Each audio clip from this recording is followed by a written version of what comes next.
Alright guys, this is a real quick video, and I think the exposure is a tad bit off because I got a ton of saturation right there. So essentially what I'm showing you is, hopefully you can see these marks on my 2x12 here, is that I'm working on one single stringer today. Here's my framing square. Dang, it takes up the entire height of the phone view.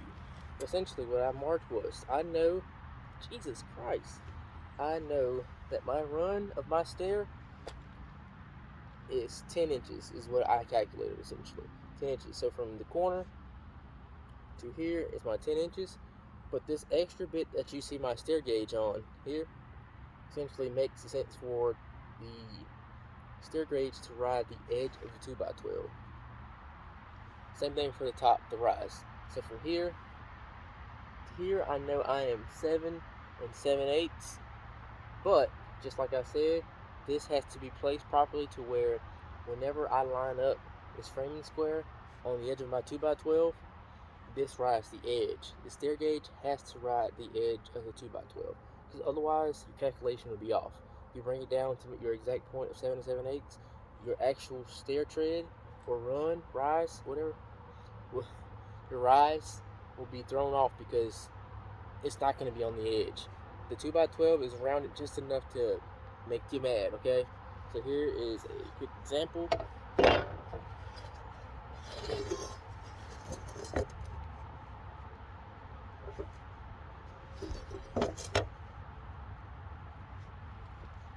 So you see how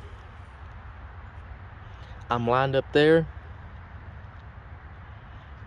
That's my 7 7/8 there. That looks a little bit high, a little bit large, but when I measured it, it came out perfectly. So I had to readjust it because this is the second run.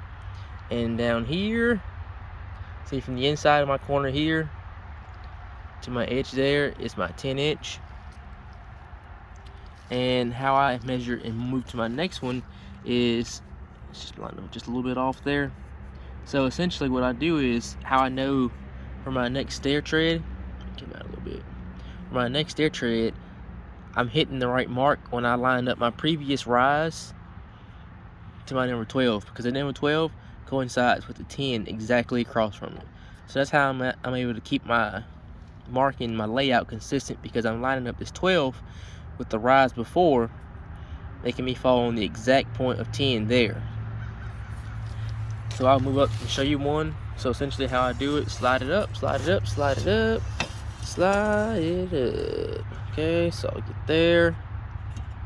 I'll come there and I'll see once again my 12 is lined up with that previous rise. Makes my 10. It lets me land right above my 10 inch for my run. That's something to remember, making sure you line up there, because that'll keep you consistent all the way up. And like I said, I use a program. I use a online calculator to help me determine my actual amount of stairs, the actual the height and length of my stringer. Essentially what you need to know for that program, which I'll include a screenshot right here. So what you need for that program, that app, that website is Total Rise, which is essentially from your interior floor, your first level floor, to the second level floor, to wherever you're trying to take your stairs up to. So you need that measurement from second level down to your first floor, finished floor. So from there, it'll also ask for your floor depth. So your second floor depth. Mine is 16 inches, which is kind of thick. It is kind of thick, I will say that. Most people might be 2x12s, 11 1/4, or somewhere in that range. So that is all something that it asks in the program or the app. Another thing that it'll ask is your ideal run, which I just make mine 10 because that's basically the minimum that you need for stair tread. And then the ideal rise, which was, I think the ideal rise technically by code is probably like 7 3/4, but I'm a little bit over, just a smidge. I'm not gonna say, I don't want to basically persecute myself. So essentially, like I said, it'll help you determine the amount of stairs, the rises and runs, and yeah, I'll include it here. And this is a quick video. So I made it short so I can show exactly how something quick to watch is one of those 1-minute things, so I can show exactly how I laid out this. And I recorded like a 30-minute video previously as I'm messing up. But I will tell you, this isn't my first go around with this. I actually laid this one out here.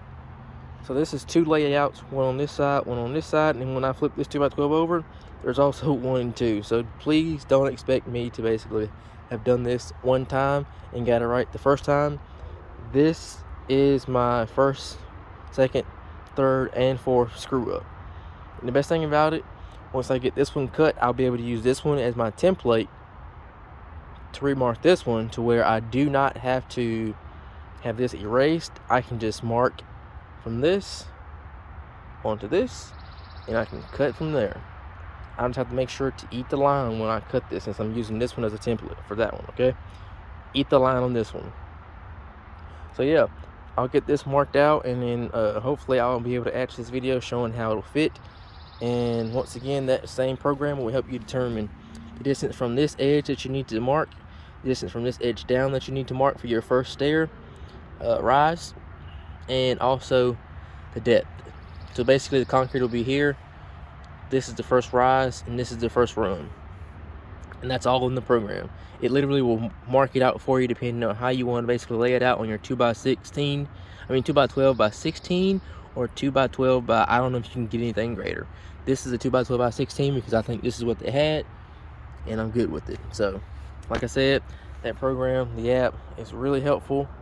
And I'm going to cut this out, and I'll let you know how it works out. I also have to figure out at the top, if you can tell real quick, at the top, I need to make sure I look at it again, determine whether or not I'm finishing off there, or if I need to add something. Okay? Alright. See you in a few seconds.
So I got 4 cut out, and I did 1, which I think is the one on the bottom, by using a template, and the other 2 I just went back and used my framing square. And for some weird reason, my last one just came so, I guess, out of whack. Like, look at it, so out of whack.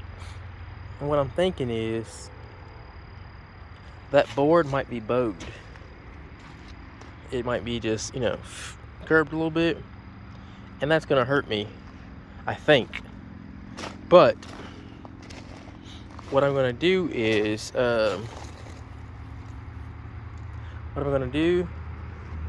tomorrow I'm gonna stop and buy some brackets to put on the wall, because the measurements are correct. They're the same measurements. Like, this is the attachment to the wall. This measurement is basically correct, and the bottom is basically the same as well. So I'm gonna try to see if the first thing I'm gonna do in the morning, I'm gonna try to see if basically if I put them up, will I be able to walk the bow out? You see what I'm saying? So I don't know if that's the case. It'd be awesome if it is, but like I said, I got 3 of them cut, and I'm just trying to figure out the perfect time to actually put them all up, considering I have excuse me, I have to attach my drywall catcher on the side, on the 2 outside ones. So, and I just got 3/4 for that over there, and I'm just gonna basically split it in half and basically draw a line down the middle, go straight down the line, down the side. And actually, I might even do it less than that. I might measure a good distance from here to here and see what I come up with, chalk a line maybe. Because the more drywall I drop behind there, the better. Because then that way I don't have to worry about it being pretty level or even all the way down. So, yeah, so tomorrow, since I have to leave now, it's 7 o'clock. I gotta get out of here. But I'm trying to put these in tomorrow. And I'm just gonna put something temporary up, like just 2x4s across them or something, to see if I can get it to stay. Maybe a nail in it or something like that, something small. But man, what a time. 4 stringers is wild.